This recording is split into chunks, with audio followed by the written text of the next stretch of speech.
அற்புதமான எதிர்கட்சி, அவர்களுக்கு அடிமையாக இருக்கும் அந்த எதிர்கட்சி அவர்களோடு சேர்ந்து இப்படி ஒரு கொடுமையை செய்கிறேன் என்பது உண்மையாக மனதுக்கு ரொம்ப ரொம்ப ரொம்ப கஷ்டமா இருக்கு. ஆனால்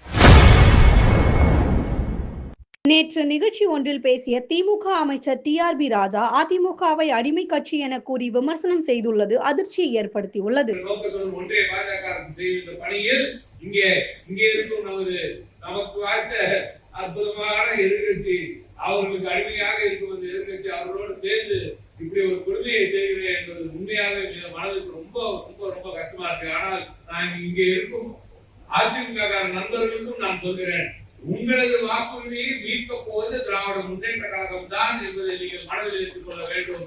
திமுக தொண்டர்கள் உங்களது வாக்குரிமையையும் சேர்த்து நிச்சயமாக மீட்டு தருவார்கள், காப்பாற்றி தருவார்கள். எனவே தயவு கூர்ந்து வீட்டுக்கு பதவியை கொண்டு வந்து கொடுக்கும் போதும் அது சரியா ஃபில் பண்ணணும். அதற்கப்புறம் நீங்க பாட்டுக்கு 7ஆம் தானே அது பாட்டுக்கு எழுதி அமைச்சிடாதீங்க.